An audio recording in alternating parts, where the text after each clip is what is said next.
Hello everyone, welcome to Bonzer Simply CSE channel. I am Dr. B.K. Deshpande, Associate Professor, Department of CSE, Cambridge Institute of Technology, KR Puram, Bengaluru. Today's topic is SJF, Shortage of First CPU Scheduling Algorithm. It is also called as SRTF. It is shortest job remaining time first CPU scheduling algorithm. CPU is going to analyze which job or process is going to take less time to execute. So that particular job is going to be scheduled. Okay, it is going to compare with all other processes which are in the ready queue. In that, the CPU or processor is going to analyze which process is going to take less burst time or CPU time to execute. So that is the objective of the SJF or SRTF algorithm. Mode is preemptive. What does it mean? When process is being executed by the processor, it can be taken out for the other process, because other process is going to take less time when compared to the process which is being executed by the processor earlier. So again the CPU is going to analyze it. Okay, preemptive is nothing but the process can be taken out for the other process. Okay, for the execution, for the want of less time that particular is going to take.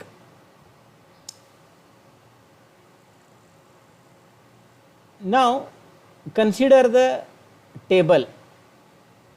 The table, in the first column process number is mentioned, second column arrival time is mentioned, third column burst time is mentioned, and RT stands for remaining time. Okay, this is the problem which is given as far as this table is concerned.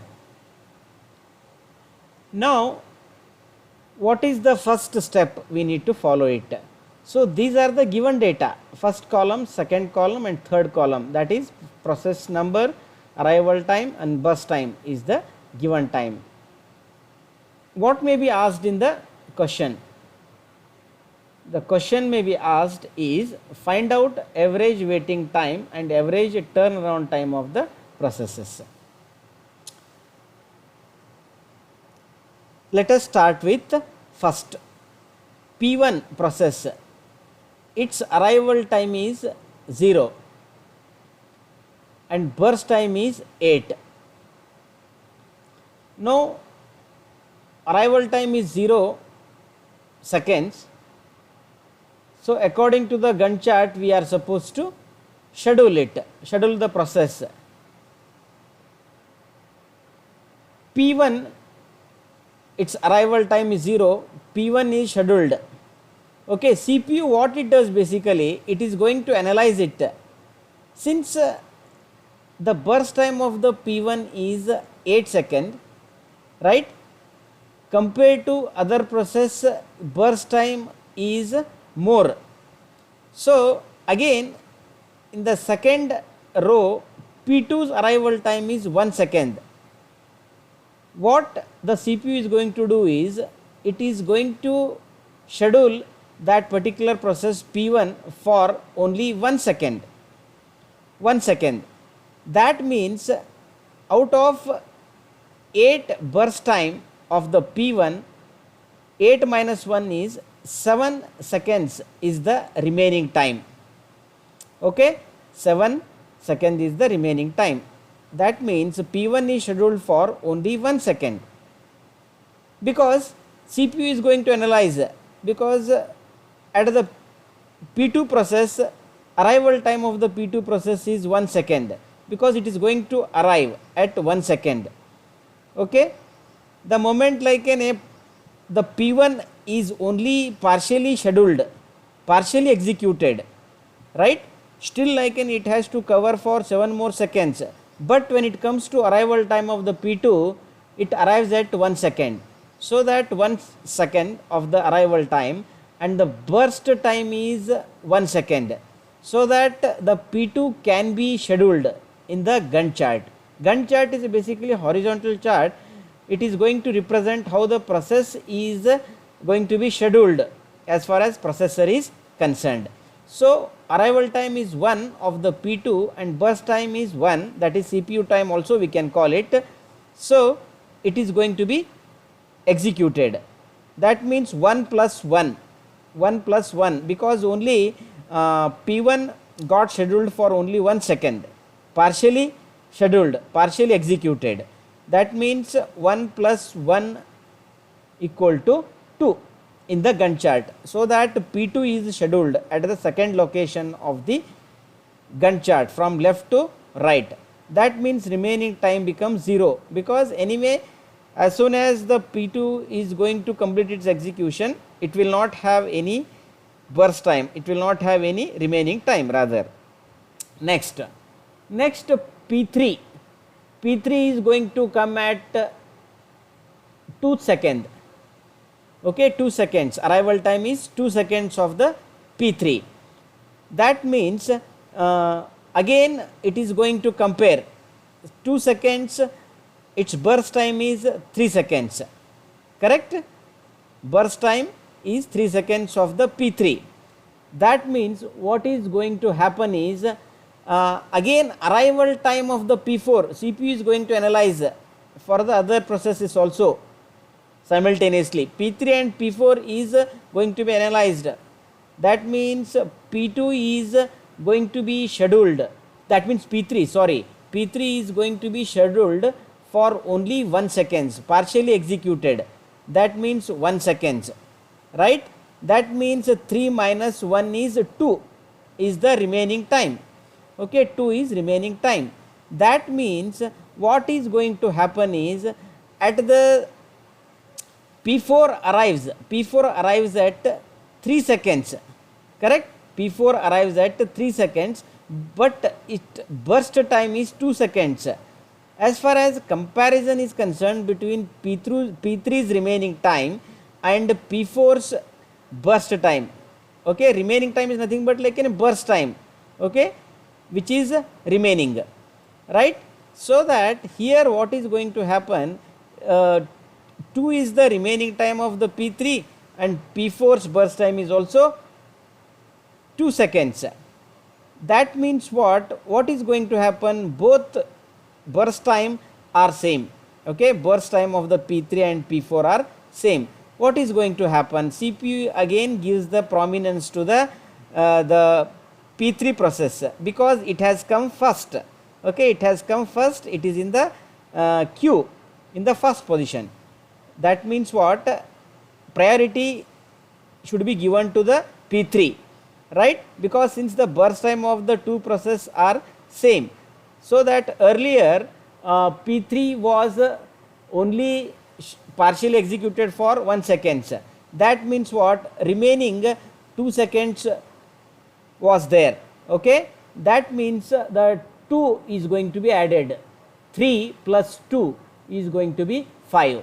That means what, P3 is going to complete its execution. That means in the remaining time column, 0 indicates that it got completed, okay. That means 3 plus 2 equal to 5, P3 got executed. Now P4's anyway the burst time is 2, it is going to compare with P5, again CPU is going to compare with P5. That means what, anyway burst time of the P5 is more, again P1's burst time is remaining 7, that is also more.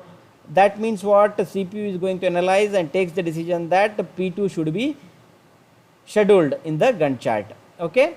P4, that means what, it is going to 5 plus 2. 5 plus 2 is 7. Correct?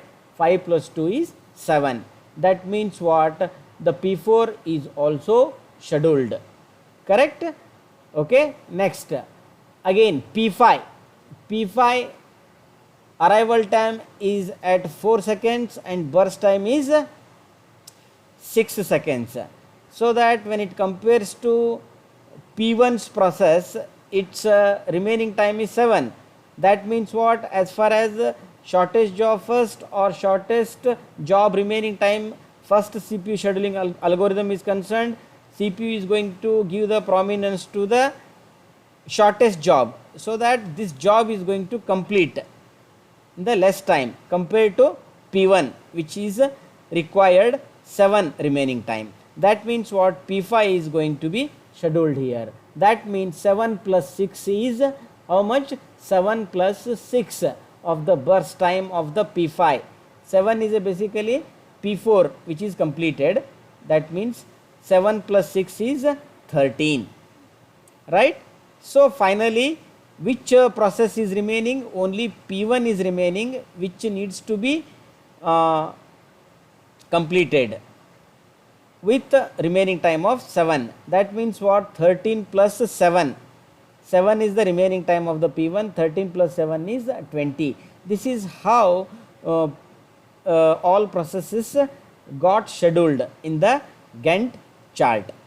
Okay, this is how RT is formed. Okay, RT stands for remaining time. Now CT, how to find the CT? CT is nothing but completion time of the each process. P1, take the first process P1, where it is completed. You can't say that it is completed at 7 seconds, because P1 you can come here. P1 it got completed at the last 20th second, right? 20th second, 20 seconds. Okay. Next one is P2. P2, where it is completed? P2 is completed in the Gantt chart 2 seconds. Okay. Now you have to mention 2 seconds. P3. P3, where it is completed? P3 is completed at 3 seconds in the Gantt chart. Okay. No, P3 is not completed. P3 is completed here 5 seconds. Correct?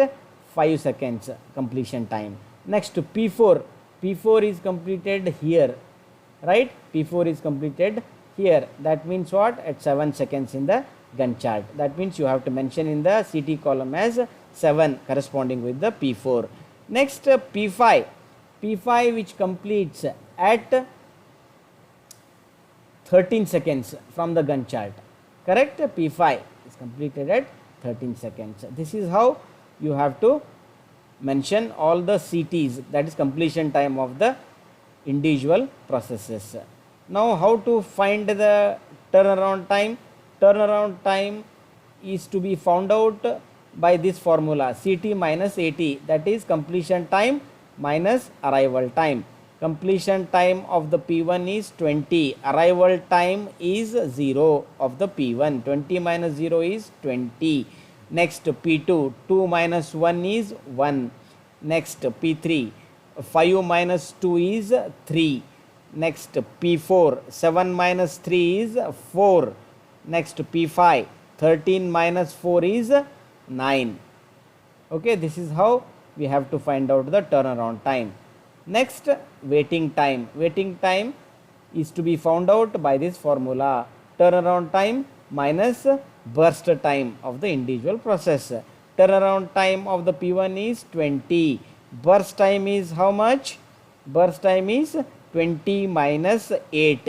Okay, of the P1. Burst time of the P1 is 8. 20 minus 8 is 12. Next, 1 minus 1 of the P2. That is 1 is the turnaround time. Next, 1 is the burst time. 1 minus 1 is 0. Next, turnaround time of the P3 is 3. And the burst time is 3. 3 minus 3 is 0. Next P4, turnaround time of the P4 is 4. 4 minus 2, that's 2 is the burst time of the P4. 4 minus 2 is 2. Next P5, turnaround time of the P5 is 9. Okay, burst time is 6. 9 minus 6, that 6 is the burst time of the P5. 9 minus 6 is 3. So that this is how we found out waiting time of the each process. Now what is the question? Find out the average waiting time and average turnaround time of the processes. Average waiting time should be found out by adding individual waiting time of the processes. That means what? 12 plus 0 plus 0 plus 2 plus 3. Okay, in this way. Divided by 5. 5 is the number of process. It comes around 17. 17 divided by number of processes is 5. It comes around 3.5 units or second. So average turnaround time should be found out by adding all the turnaround time of the each process. 20 plus 1, 20 is the turnaround time of the P1. Like that, P2 is 1, P3 is 3, and P4 is 4, and P5 is 9. That means what? 20 plus 1 plus 3 plus 4 plus 9 divided by number of processes. Number of processes 5. That means it comes around 37. 37 divided by 5 equal to 7.4 seconds or units. So this is how we have to understand the shortage of first CPU scheduling algorithm, and the mode is preemptive. Okay, I hope you understood the SJF CPU scheduling algorithm. If you have any problem, feel free to comment it. Thanks for watching our channel.